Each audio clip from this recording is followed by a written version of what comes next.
All right, peace and welcome everybody to the Hip Hop Uncensored live stream this morning. We're going to be talking about Tekashi 6ix9ine. We got a little feedback. Maybe everybody can mute out what I'm on.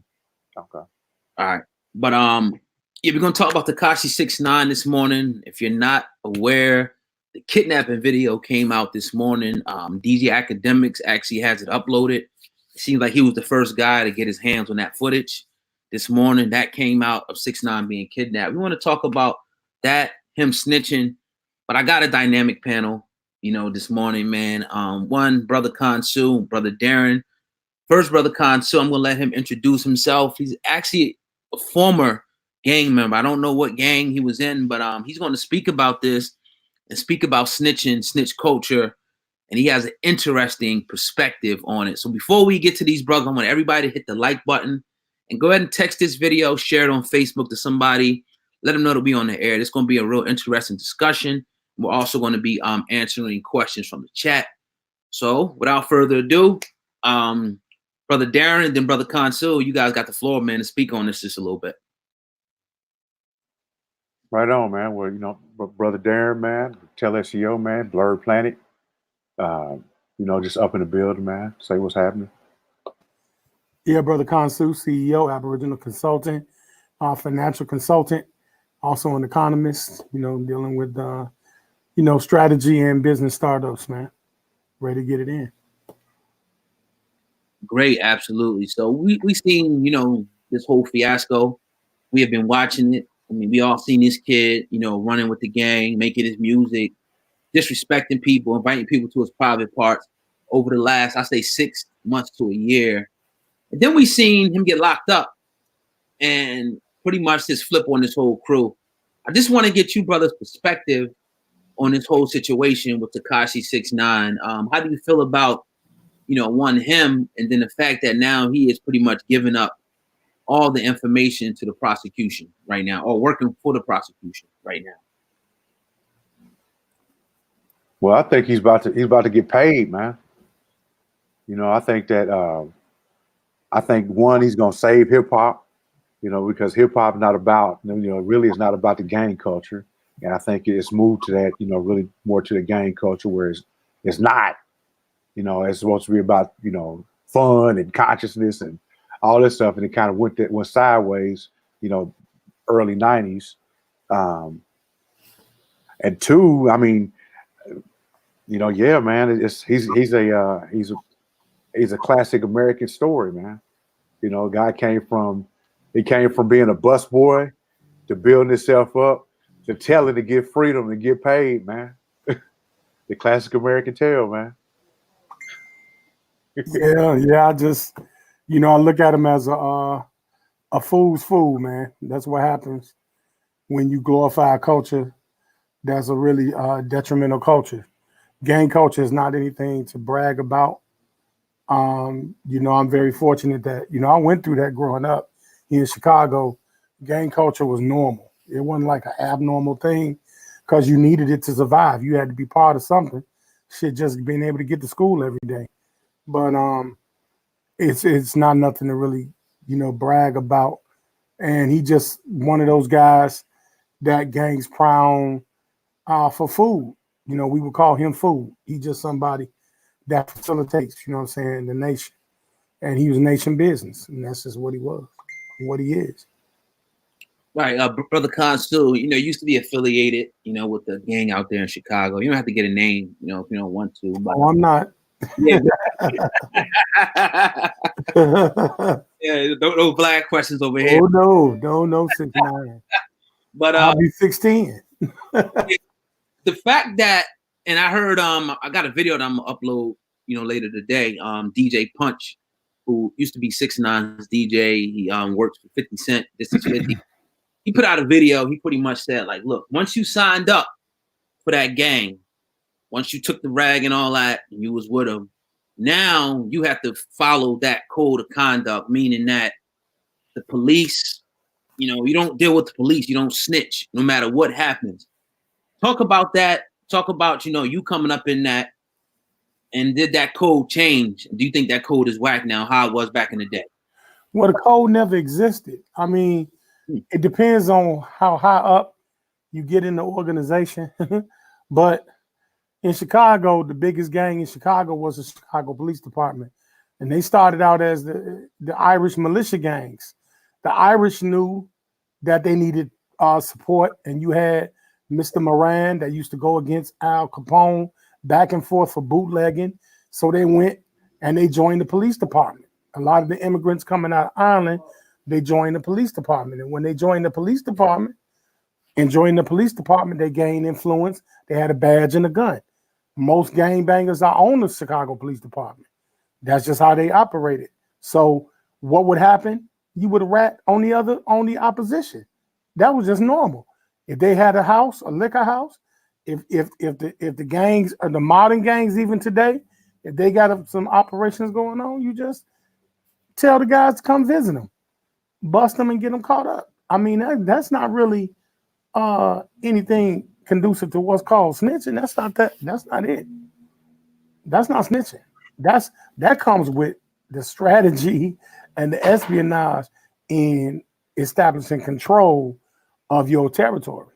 And if it required calling them guys, best believe they call them.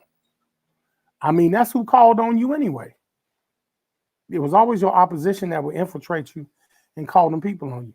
That was always the case. So it ain't really snitching. Just know that you're gonna get snitched on. There is no exit strategy in that lifestyle. You're gonna get caught up. That's what comes with it. So the culture calls it snitching. It appears that way, but it's always that way. It just comes with the lifestyle and the way that you move. Your circle got to be super tight when you're dealing with that culture, man. And if not, you get caught up. I mean, and so talking to police is a requirement. You may need it for leverage. A lot of police members are gang affiliated. So would you condone, being as though the kidnapping video came out, it was a situation where he was driving, they bumped the back of the car, put the gun in the driver's face, pulled 6ix9ine out the car. Now, when you look in the comment section of DJ Academic's videos, a lot of people saying, man, forget them dudes. They set him up, they tried to kill him, they fucked this girl. Is it justified what Tekashi did? Is he justified for now flipping on those guys now, being that they ain't have his back anyway? That's what a lot of people are starting to say now. No, he's not justified for doing what he did. He's supposed to take what he got coming. I mean, he's supposed to take what he got coming. I mean, it's not snitching. He's not snitching, but he's in violation because he talking nation business. He talk too much. There's certain things you just don't say. It just depends on the culture. And he said one thing too many. So he talking a little bit too much. He running his mouth, man. And when you run your mouth like that, you get dealt with. Do I condone it? Hell no. It was stupid. It was foolish. Should have shut his mouth. Just take what you got coming, bro. Because you weren't saying that when you had the benefits of using them for clout. And now that you caught up, you want to say they did you wrong. They didn't do you wrong. They didn't do him wrong. They didn't do nothing to Tekashi. He knew full well what he was getting when he became part of the 9 Trey Bloods. He already knew. How long, Brother Darren, you can take this question. How long you see him getting? You see him getting out soon? You see him doing a significant amount of time? And if he does get out, you envision him still doing music? Yeah, I see him. I see him getting out damn near immediately with time served, and going back into music. Yeah, of course, I see him going back into music, man. It's interesting though that you said that that he became affiliated, with them, man, with that gang. My question would be, was he affiliated by choice, or did he bite off more than he could chew, and got sucked in to the point where he was so much food that they kept him just like a fed pig, or he was like a domestic animal where everybody was just eating on him and they was just keeping him alive just so they could eat on him. You know what I'm saying? Yeah, I would say it's a little bit of both. I think that they would definitely take advantage because he was square, but he needed the protection. He wanted that tough exterior because they ain't have nobody. You know what I mean? So right. it was a little bit of that going on. I definitely can agree, with that. Now, 6ix9ine, brother Consul, I should ask you, 6ix9ine, do you think his life will be in danger if he does get out? And what do you think about the rappers that are coming out calling him a rat, calling him a snitch now? How do you feel about all that aspect? Well, his life is in danger now. He's more in danger in prison than he is out. Because if he stay in prison, it's a wrap. And that's one of the reasons why he's doing what he's doing.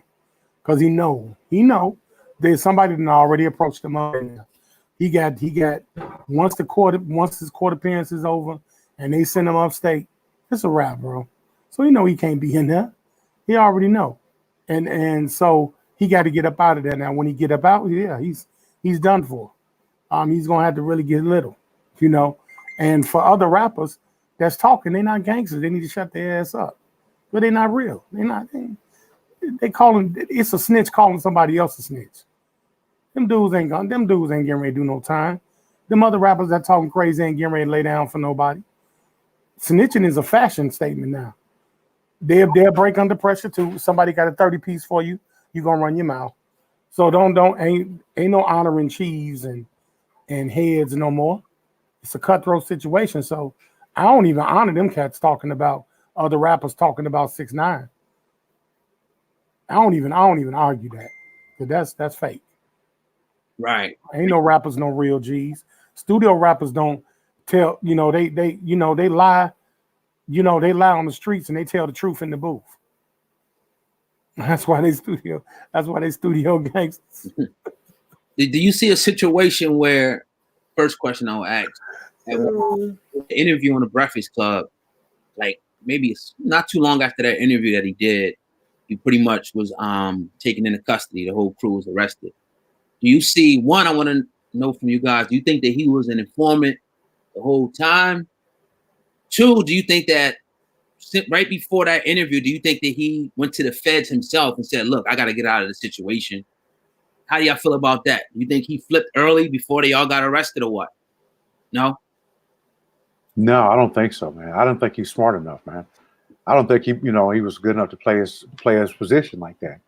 If you think about his whole life coming up to that point, he really kind of fell ass backwards in everything. And I think he was fortunate that, somebody must have been looking out for him. Or he must be food at a higher level.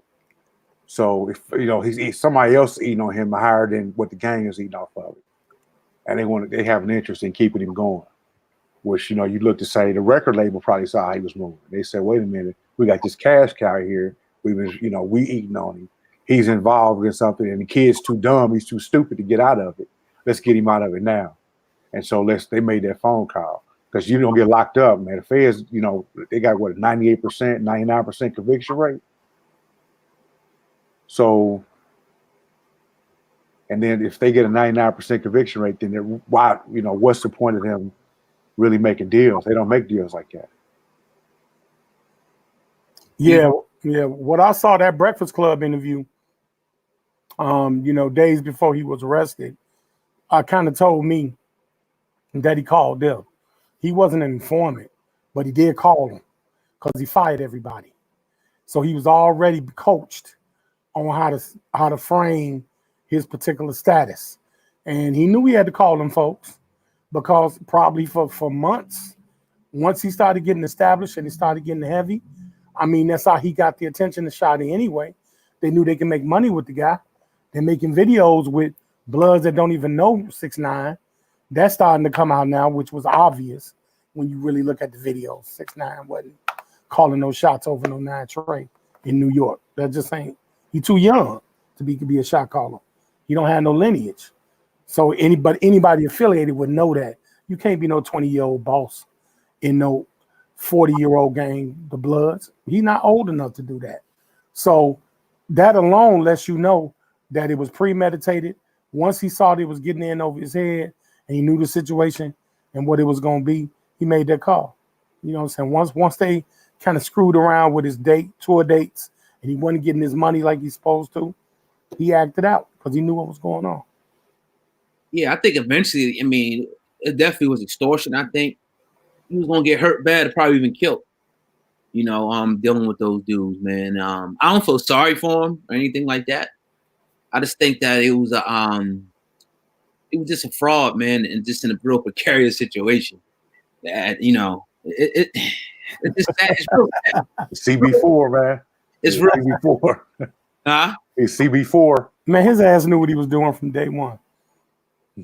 So I don't feel sorry for him either, bro. I gotta get with him in his blood. You know what I'm saying? He knew what he was doing from day one. Yeah, it's gonna be a once this trial commences, man. I think it's gonna be people are gonna be shocked. I think this guy is gonna get out. I really do. Within soon, if not right away, he'll get out real soon. I mean, Shotty only got 15 years. So I see this guy getting out, and I said he would continue to do music and continue to be successful. Probably get a movie or something going, and it just is what it is. I really do believe that. No question, man. Yeah. You think Shotty told on anybody? More than likely. For getting 15 years? It's part of the game, man. That's why I say snitching is not a reality in gang culture, bro. The higher you get, it's a requirement. It's a requirement because that's the only way that you're going to outlive anyone else. And your right-hand man, look, Sammy the Bull killed everybody, but Gotti went to jail. Sammy the Bull killed everybody. Think about that. He killed half of New York. But guess who ended up doing the time? Right. Gotti told him to do it and ended up doing the time. Sammy the Bull walked away scot-free. Chilling in the sun somewhere. But he was the killer. So it's always that way. The right-hand man is the most dangerous guy, and it's required that you associate yourself with the police. You can't be heavy. You can't be heavy on the block if you ain't got that envelope every week. You don't have that envelope every week. It's a wrap. So you got to associate with them guys. Who else bringing this stuff in the neighborhood? We know that. Who you think bringing it in the neighborhood? So that comes with it. That's real talk, though. It just really is, man. There's no way to really get around that. Mm-hmm. But Shotty told. Shotty singing. He did deny it though on the interview. He said, "Man, look at that deal. They made millions of dollars. Oh, when Shotty get out, he good financially, man. His money is in escrow somewhere. He still is the CEO of that label, so his money escrowed immediately. So he's still getting residuals and publishing checks and all kind of stuff. They ain't garnishing none of that. They can't. The business was legitimate. They can't garnish that. Now explain that. Is that because it's a corporation separate from his name? Oh, yes. That's an LLC. That's operating as a corporate entity. It's a requirement in the music industry that you set up an LLC when you get a music label because they ain't going to let that happen again. That's happened. That's almost happened a couple times where labels almost got caught up in RICO. So they're not going to have that no more. You need an LLC, and it's going to be a holding company, and then you're going to have the distribution company that actually makes the music and handles the artists. And everybody going to be an employee of the holding company. The holding company going to be a subsidiary of the major label. They don't play that. So when he get out, he good. And he's still going to be relatively young and a millionaire.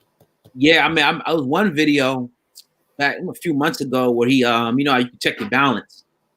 And he did a video on his bank, and it was like $27 million. Something like that. I promise you. I mean, good food right there, man. Yeah, good food. Just, you got somebody's eating off them, man. So as long as somebody's eating off that cow, man. Right. Right. That's a big one. Yeah. It's gonna be, it's gonna be interesting, man. I can't wait to see how this, how everything ends with this trial with Tekashi 6ix9ine. A lot of people gonna be surprised, man. So moving forward, though, what does this do? Because Darren, you were talking about it's gonna change the course of hip hop. Explain that statement. Oh yeah, no doubt. Well, I think it's gonna change the course of hip hop, man. In as much where you had a lot of these young guys, man, that were trying to really act gang affiliated and are really pushing that culture. And I think that it's gonna scare them back to the party and bullshit type scene. Really? Yeah, I think so, man. I think it's gonna push it back, towards that, man. It's gonna be a big push. He might come out and be talking about, how snitching is cool. stay in school. You know, you can see I can see all that happening, man. I could, man. I can see all that shit happening, man. No problem, man. Without a doubt. And before you know it, they don't. You know, it's all a culture anyway. It's co-opted, man. So That's real crazy, man. No, man, it's feasible. It's marketable. I mean, 6ix9ine may have a biography coming. He got a whole lot of potential when he get out. The only problem is he gonna have to be an enigma. Because if he think he gonna chill, no sir. No sir. He not gonna chill. If he's smart, he get his people up out of here. You know what I'm saying? That's what he better do. Yeah, because I think they're in witness protection, if I'm not mistaken. Yeah. Or 25 security. What do y'all think about the aspect of him implicating rapper Trippie Redd? Talked about Casanova, which is another rapper. Yeah, man. Yeah, implemented those guys. Do you see those guys being brought up with any type of charges, or now being investigated by the feds now? He pretty much said they was gang, or Trippie Redd was a gang member. They brown, right? Huh? I said they brown, right? Well, there you go. They hit, man. Yeah, they gonna catch the worst case, man. Trippie Redd and Casanova. If I'm pretty sure y'all check out Hip Hop Uncensored, lay low, get little as possible. I don't want to see no harm come to something you didn't do. Just lay low, man, because that's really dirty. That was really dirty. But the feds knew that. They ask you questions they already got the answer to. They don't ask you a question, they need your input. They just need you on the record. They can pick people for lying to the police. But they know the answer to the questions. So that Trippie Redd and them was already being watched. Because the feds don't lose. They win. That's their job. When the feds catch you, just consider yourself consider it an L. It's pretty much an L. Yeah, they got everything already. Right. Right. It's a wrap. You know what I'm saying? So I'm pretty sure they knew, and I'm pretty sure they reached out to him already. I'm pretty sure they asked him some questions. I'm pretty sure. Mm-hmm. All right. So somebody asks, would you snitch to protect your family? That's going to be the reason for him snitching. Now, with you brothers put in that situation, would you tell? You don't have to answer that concept. No. Okay. I wouldn't. Right. That's right, D. He did it. Ooh. No, I wouldn't tell it all. No, man. Yeah. If I did something, man, I knew my family. If I knew my family, though, my family's at risk. My family, I don't see them as being. They're not part of it, man. No, they civilians, man. Yeah, I'm gonna do my time, man. If it's to save my family.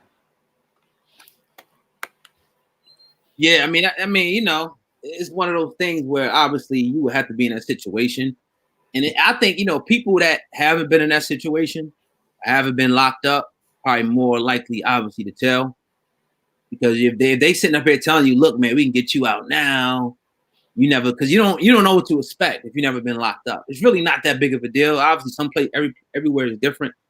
To me, the biggest thing was losing your freedom, but if you've never been locked up, I think most people, 98% of the people, are going to tell, man.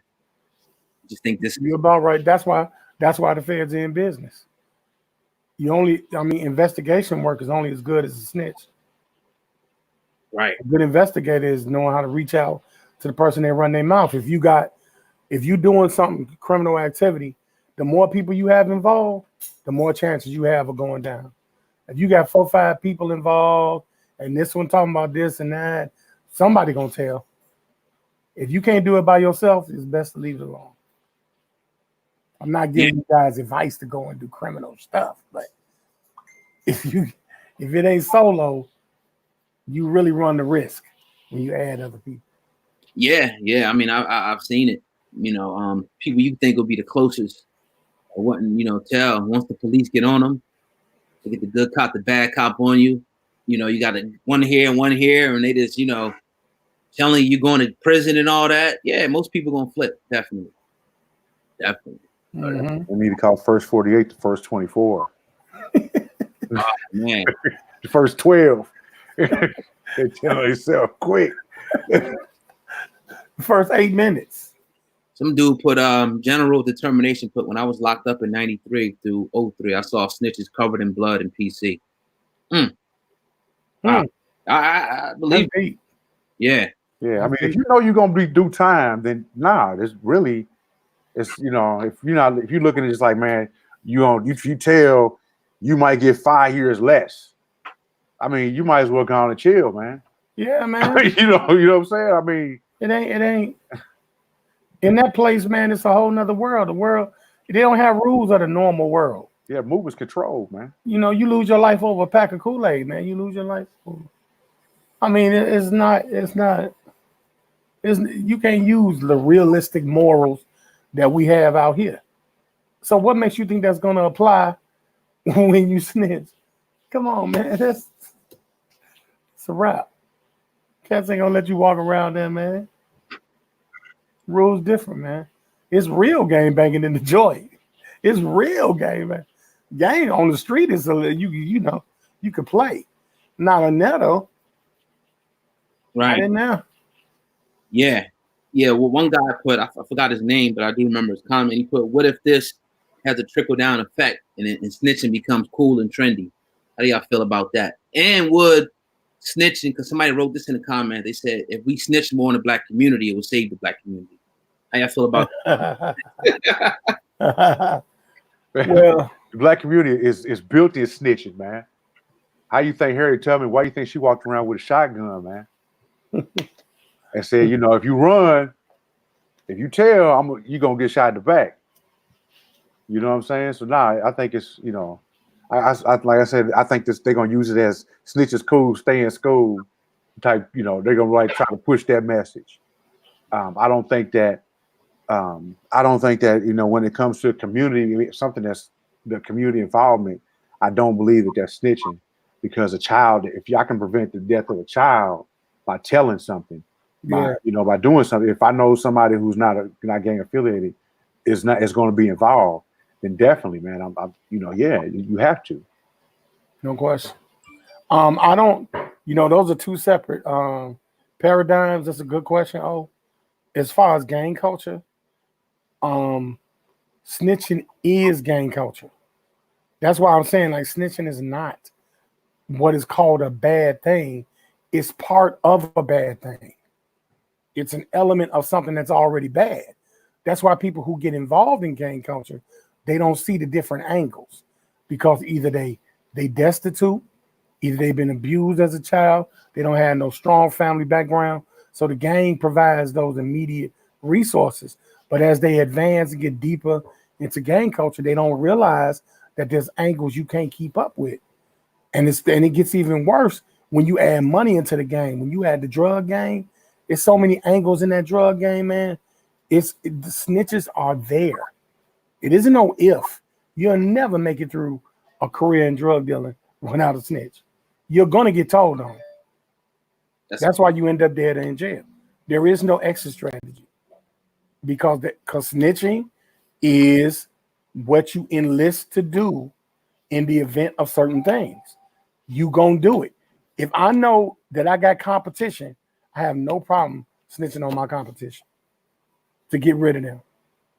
If I know that I'm after this dude who retaliated against us, and I know he's sitting in the car and he got 4 burners with murders on him, hell yeah, I'm calling them guys on him, because he gone. Now my adversary dealt with. So that comes with this culture, and people are not ready for that lifestyle. It ain't about no power. Very few make it to the top. It's promoted that way, unfortunately, but it ain't that easy to get to them in the position, because you're gonna kill, you're gonna steal, and you're gonna tell. That's how you make it in that culture. And everybody ain't cut like that. It's cut. Even on a low level, man, I've seen guys who just been low level, just doing their thing. They even been snitched on. You know what I'm saying? It's really that. It's crazy. Some fiend or something. Some girl, something they mess with. somebody. You know what I mean? That's real talk, definitely. Yep. And so it's easy for these young cats to say, well, you a snitch and you tell them, no, I wouldn't do that. What I know is you shouldn't have your ass in no gang. You shouldn't have your ass selling drugs because there's no win. Don't get mad because you got caught up. It came with the territory.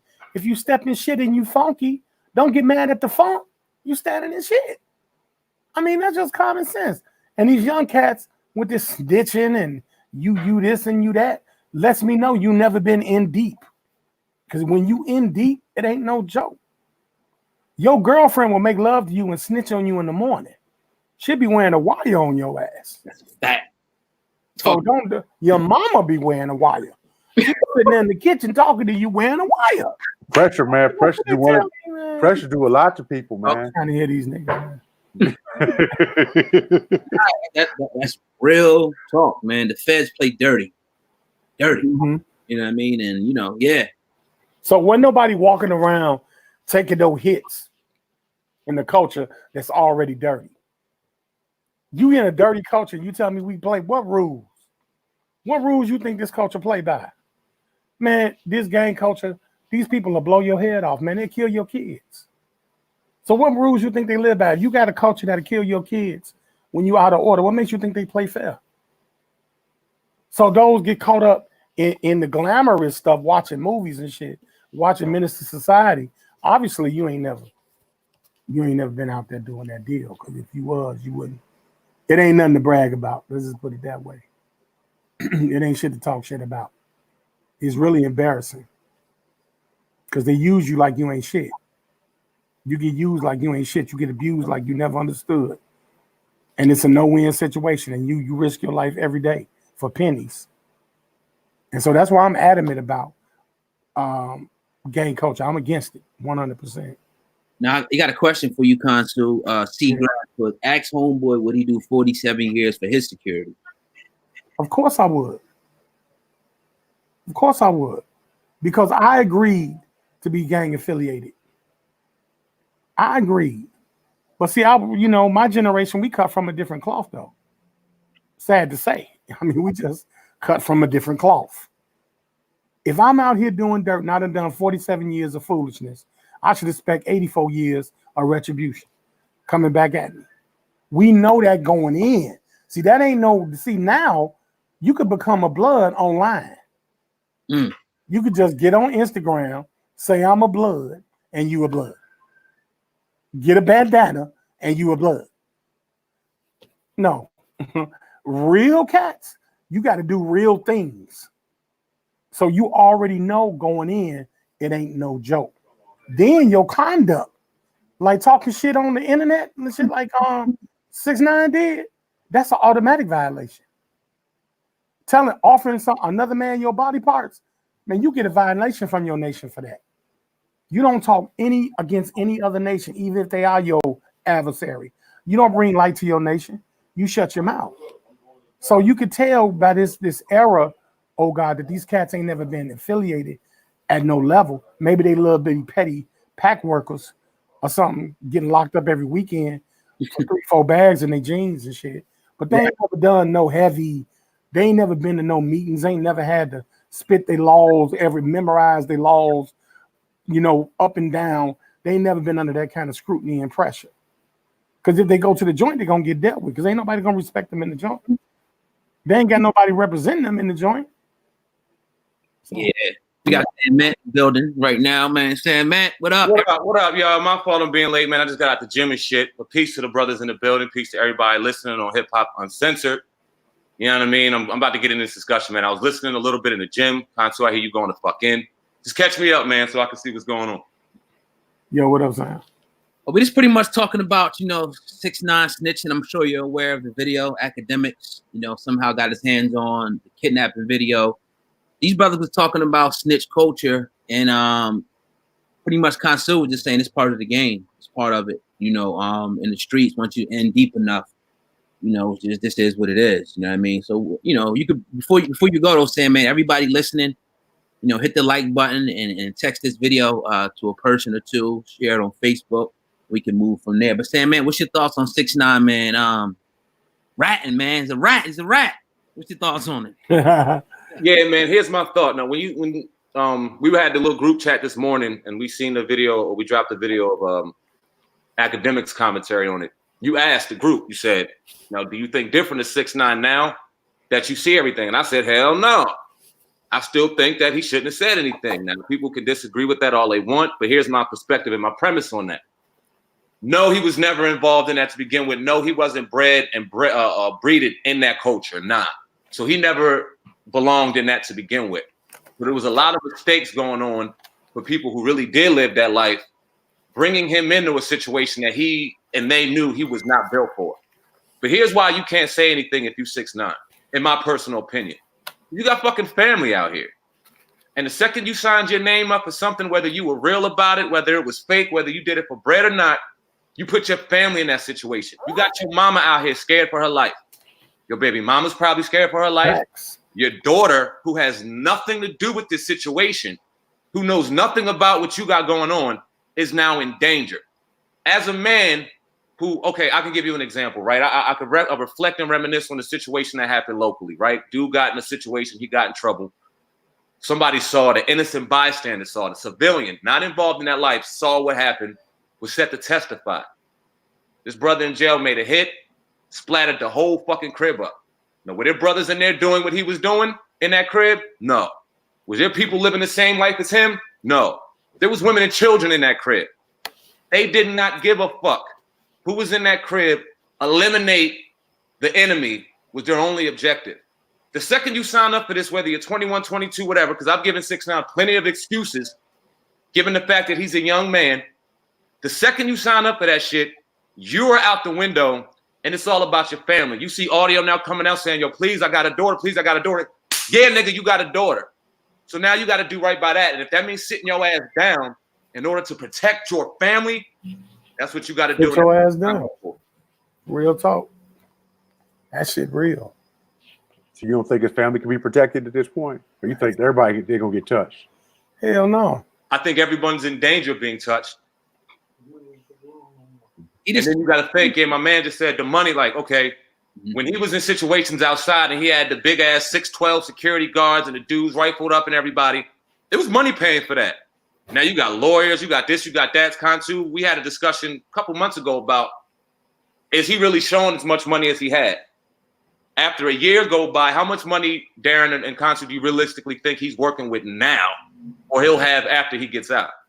He's going to be good. Why do you think that? Because of the structure of the music business. See, he's an artist, so he still got royalties coming in. Now he ain't got access to no cash. They're gonna deplete that because that 13th Amendment makes sure of that right now. But when he gets out, he's gonna have access to cash. You believe that? It ain't gonna do him no good. He might as well have monopoly money. It ain't gonna do him no good.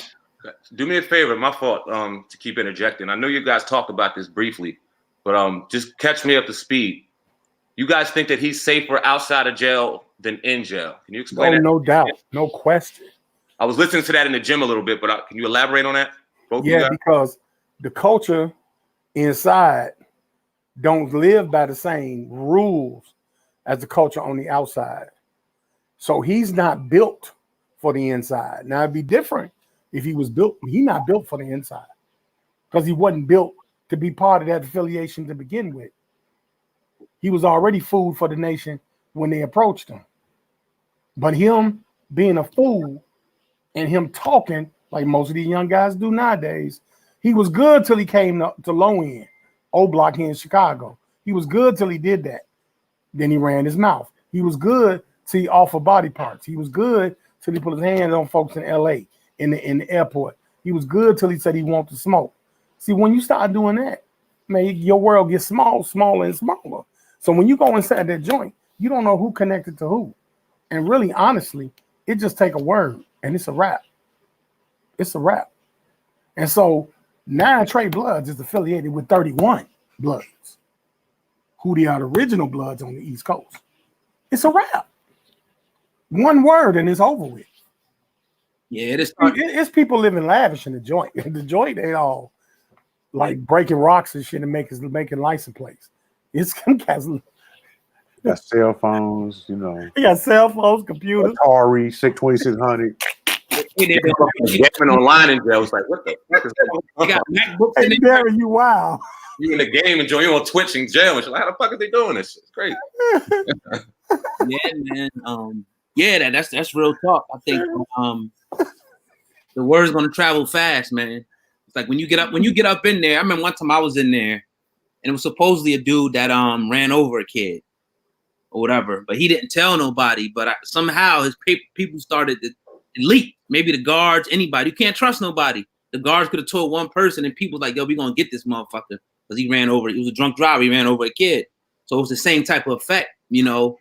When he gets in there, like he said, one word and his throat's cut. Guard the trustee to guard the trustee to bam. That's the culture, bro. I can't stress it enough. All of this come with the territory. You can't avoid it. Like, let's say you're not a snitch. Like, naturally, you're not gonna run your mouth, right? You still gonna be snitched on. It's the culture. It's just what it is. It ain't nothing. It ain't got nothing to do with nothing. It's the culture. It's the necessary need to survive, and it's dog eat dog when you add the element of money, and that's what gang culture is based on. It's all about money. Let me ask you guys a question. Oh, you answered this too. We talked about it a little bit on the podcast. Are you surprised? Now, we all knew he was going to snitch for about a year now. We knew it was coming. We talked about whether or not it would be filmed or not, whether that would matter or have a different effect. Now that audio transcripts are coming out, now that things are starting to come out, and shit, he's giving even more than what they asked for. Does it surprise you or make you feel different about 6ix9ine now? Or even the situation? I thought he was trash, man, from day one, man. So he wasn't gonna get my money for no album. So, you know what I mean? Say that one more time. I said I thought he was trash from day one anyway. So he wasn't gonna get anything from me, you know, but a hard time, man. I was talking to Sandman. Say, Okay. again. No, I got you. I said now after listening to the audio, after reading the transcripts, we knew he was going to snitch and he was about to tell everybody involved. But after actually witnessing it, does it make you feel different about 6ix9ine? Nah, I knew he was a sucker the whole time. I would have expected him to tell. You know, we seen it, man. We seen all those videos of him posturing. He was in Chicago, and people immediately started sending us video like that he was there for like 2 minutes. He had police with him, so we knew it was all a facade the whole time. So I'm not surprised, man, at all. Not at all. Actually, no, it was pretty obvious from day one. He was some type of put together, structured entity. I mean, when I saw that, I actually liked the song. I saw Damo, whatever that is. I actually liked the song initially, but then when I saw the video, I said he's too young to have rank over all these kids on here. He's too young. Somebody is making this up, and I didn't know he was not Treyway and all them. I didn't know that until other songs where he keeps saying it 1,000 times. But just from watching it and growing up in that culture, when I paid close attention, nobody that young pull rank like that, where they can talk about it nationally on a music video. No nation affiliated Crip, Blood, none will let you do that. They're not gonna let you do that. Did it surprise y'all that what was I about to ask you? I forgot what I was about to say. Let me think about what I was about to ask you. Yeah, but why you get that, man? Everybody listening, hit the like button. Go ahead and share this video. You know what I'm saying, with a friend. We we're gonna do this more, man. I definitely like these lives as long as we can coordinate and get everybody together, man. I think it's a real fun time. Any questions though? People can drop a question in a comment. If you got any questions for any of the panel, we can definitely go from there, man. Did it surprise anybody that he started dropping rappers' names that he beefed with on IG? That had nothing to do with the situation. Nothing. But he started throwing names out. Did that surprise y'all?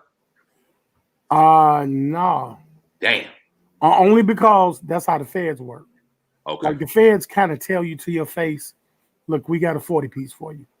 We don't like you, and we don't like any of you guys. You guys are dumb ninjas. We don't care about none of you, but we're going to use you, and you're going to let us use you. And if you don't like it, you can leave. You're the one in jail. We're not. And if we want to, we can add more charges onto you. So how do you want to do this? And then at that point, they said, we already know who this and this and this is. Like the feds already know. They ask questions that they have answers to. They don't do anything that's dependent on you. They already have the upper hand. They're not doing you a favor. They're making sure that the record is adjudicatable. So they're looking for an adjudication. And so they know that they're going to get a conviction already. It's just at what degree. And that's why cats don't prosper in the dope game and in the gang life game. Because they think they're smart. They think they're smarter than the average guy until that white guy in that tie sitting across from you is laughing at you saying, man, we've been watching you 3 years. We saw you taking the shit last week, nigga. Yeah. So then you realize, dang, it's real. Yeah, it's real. How you gonna make $1 million, man, and ain't nobody? That's why I think it's silly, man, for these rappers to be announcing their sets, man. That's goofy. Keep that shit so quiet. Goofy. They out there throwing it up, throwing their sets. It's like, all right, come on, feds, come investigate me. Investigate me. Come see what I got going the fuck on. Right. Right. I'm done with you. Pick me, you know what I'm saying? Man. And they're really impressionable to these young kids, man, that really love listening to their music. And they don't realize how influencing that is. It's nothing to glorify, man. It's highly complicated. It's a sophisticated mob network that you never win at. You don't come out a winner messing with that stuff, dog. Straight up. Yeah, man. Yeah. Well, if anybody had nothing else to say, man, I guess this would be a good time. Talk a little bit about the mentorship. Are we on here? You know what I'm saying? So yeah, man, if anybody's out there, who wants to grow their YouTube channel, you can definitely reach us. You got the link. Anybody got the link available right now? You can throw in there real quick, D. Other D. Throw it in the chat box. If not, I'll get it in a second. Yeah, it's powerful, man. I mean, all of us here, we got a story that we could tell, about, either YouTube, SEO, Constu, like, the business extraordinaire. He can tell you about corporation, business structure, taxes, and everything. Been trying to get with this brother, but he's a busy dude. But yeah, man, I'll let one of the other brothers, speak on the mentorship program and the benefits of it as well. Well, yeah, man, I'll go ahead and start, man. What we started, we came up with the idea of the mentorship program a couple months back. We launched it with the hopes of helping, inspiring YouTubers, entrepreneurs, anybody who was trying to find themselves in a business situation. We were trying to give them the tools to be successful. We had search engine optimization people in Darren. We had financial advisors in Constu. You had the YouTube experts and myself and God. Just trying to give you the blueprint on what it takes not only to be successful in YouTube, but in entrepreneurship. We had a great run. The first initial run, we helped out a lot of people. In fact, one of the people that we helped out, we see her doing great things right now, which is very, very inspiring to see. We started to say, okay, now we think it's time, now that we've kind of divvied off individually and strengthened our brands, to kind of come back together and offer it in a new and fresh way. So you guys can get help, man, to be successful. We get emails all the time. I'm sure all four of us get emails in different areas on how to get better at this. So we're trying to offer and provide an opportunity to do so. So enjoy, join up, and get some knowledge, man. Get some gems.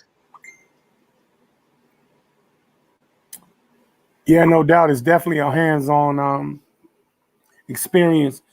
And, in my sector, it's really helping you set up your business infrastructure so that your business runs efficiently, legally, understanding how to properly write off and defer taxes, how to properly set up your business infrastructure so that you can actually create a good business model. And from that model, you can automate your business and really transcend to being an owner and investor and not just an owner operator. You actually turn into a pure organic owner and operator where you employ other people and give them an opportunity to make a living, man. So it's real important with the business aspect when it comes to YouTube, believe it or not. YouTube is definitely valuable when it comes to running a legitimate business. Yeah, my job is to show you how to get found. So that's, you know, it's from day one is to show you what you need to say, how you need to structure things, thumbnails, how you need to put that together, all that stuff so your videos get found. And this is something, a skill set that you can take even if you decide to move outside of YouTube. And let's say you just have, say you have just a regular business. Let's say you have a, you know, a hair salon or anything. This is something that is going to be beneficial to you because one, you know, everyone has a YouTube channel and a YouTube, you know, some sort of YouTube account. There's over 1 billion people that search YouTube every day.